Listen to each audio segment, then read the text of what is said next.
ৰোৱা হ'ল নে? খেতি ৰোৱা হ'ল, পানী মাৰ এই শুকাই গ'ল চব, শুকাই গ'ল। শুকাই গ'ল।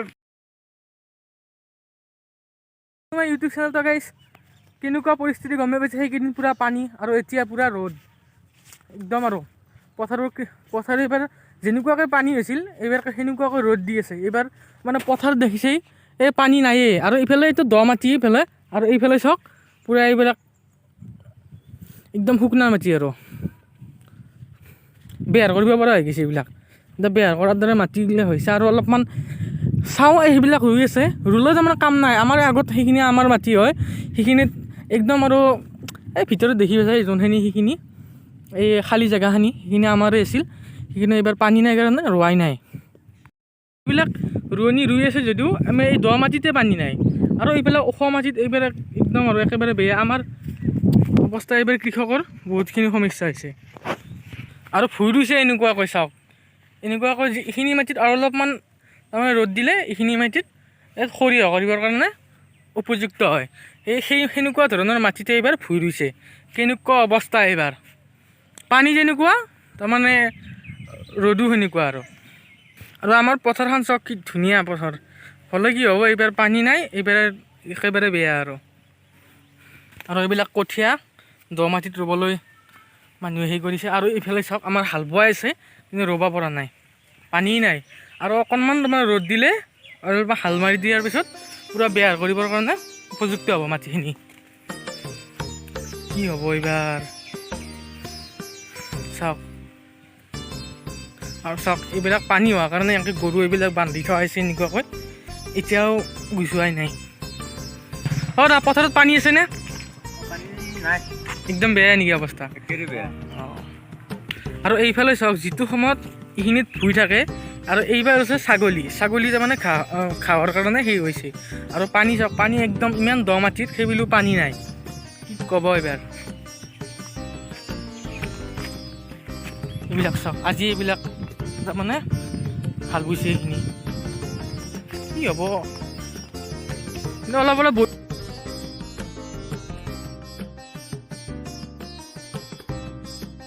এইবিলাক চাওক ফাট মিলি গৈছে একদম। আৰু এইখিনি দেখা পাইছেনে, এইখিনি তাৰমানে পানী হওঁতে তাৰমানে এইখিনি ভাঙি গৈছে। আৰু এই মই যে ইয়াতে ডুব মাৰিছিলোঁ, ইয়াৰ পৰা ইয়ালৈ এনেকুৱাকৈ ডুব মাৰিছিলোঁ। আৰু ইফালে অলপ পানী আছে বাৰু, আৰু এইখিনিত এই মহাসাগৰ যোনখিনি আছিল সেইখিনিত পানী একেবাৰেই নাই। আৰু এইফালে অলপমান ঠিকেই আছে বাৰু, সেইবিলাক এনেকৈ ৰৈছে মাজে মাজে। আৰু এইটো আমাৰ গাঁৱৰ ৰাস্তা, আৰু সেইবিলাক হ'ল আমাৰ সেই তাতে কঠীয়া পাৰিছিলোঁ, কিন্তু কঠীয়া এইবাৰ মাৰি পেলালে। আৰু এতিয়া আকৌ কৰিছোঁ বাৰু, কিন্তু পানীৰ কাৰণে ৰুব পৰা নাই। অলপ চাওঁ আমাৰ গাঁওখনে চাওঁ আজি।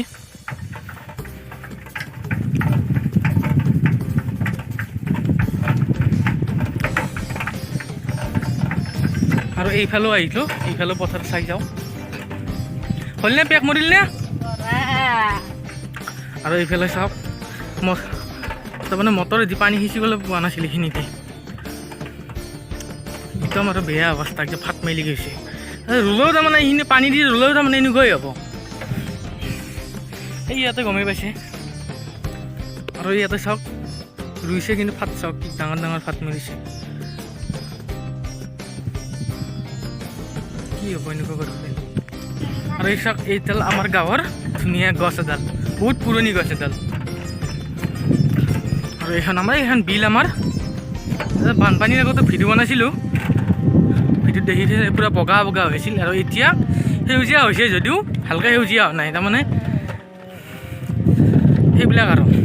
আৰু এইটো কল চাওক আমাৰ কি সুবিধা। এইডালৰ গাছ আমাৰ পুৰণি গাছ, এইফালে চাওক কি ধুনীয়া এডাল গছ। আৰু এইফালে দাদাক লগ পালোঁ। দাদা এইবাৰ খেতি কেনেকুৱা? খেতি ৰুলে কি হ'ব, পানীয়ে নাই, চব শুকাই গ'ল। গৰম পানীটো এইবাৰ একদম নোহোৱা হৈ গ'ল ন, কিন্তু পানী আগতে কিমান আছিল। চাওক তাৰমানে সৰিয়হ কৰিব পৰা হৈ গৈছে। আৰু মই তাক পথাৰত নামি যাব দিলোঁ, অলপমান তাৰমানে বোকা বোলা বস্তুটোৱেই নাই, চেণ্ডেল পিন্ধি নামি আছে। কি হ'ব এইবাৰ। আৰু আপোনালোকক দেখুৱালৈ কিন্তু এয়া চাওক এইখিনি বেছি আৰু এইবাৰ সাংঘাতিক এয়া পকা চকমা উঠাই আছে চাওক ইমান মানে পানী বোলা বস্তুটো তাৰমানে এইবাৰ নায়েই আৰু এইবাৰ এনেকুৱা হৈছে এডাল গাঁৱডালৰ চাওক কি ধুনীয়া তই চাগে বান্দাৰে জাপে বান্দাৰে এনেকুৱাকৈ যাই আছে চাওক ধানৰ মাজে মাজে ৰোৱা হ'ল নে খেতি ৰোৱা হ'ল পানী মাৰে এই শুকাই গ'ল চব শুকাই গ'ল শুকাই গ'ল পকা চপৰা হৈ গ'ল বাৰু খেতি শুকাই গ'ল পানী নাই বৰষুণো দিয়া নাই বৰষুণ নেদে বৰষুণ আহি এই কোনোবাই মাৰে বৰষুণ ইয়াত নেদে খেতি শুকাই ফাটি গ'ল দেখা হ'ব দিয়া নদীৰ টাপত কোৱা অৱস্থা এইবাৰ একদম আৰু একেবাৰে বেয়া অৱস্থা কি ক'ম আৰু বৰষুণ হ'লে হ'ল বৰষুণটো নাই দেখোন এতিয়া মানুহৰ কমে গৈছে কি কয় মানুহে গছ গছনি যিমানে কাটিছে সিমানে তাৰমানে বৰষুণটো নোহোৱা হৈ যাইছে সেয়াই আৰু আপোনালোকে যিমান পাৰে সেইকাৰণে গছ গছনি ৰোৱক নহ'ল বা এয়া আৰম্ভণি আৰু শেষ আছে এই আৰম্ভণিতে এনেকুৱা আৰু শেষ হোৱাৰ কাৰণে কেনেকুৱা হ'ব ভাবি চাওক সেইকাৰণে অলপমান গছ পুলি ৰোপণ কৰক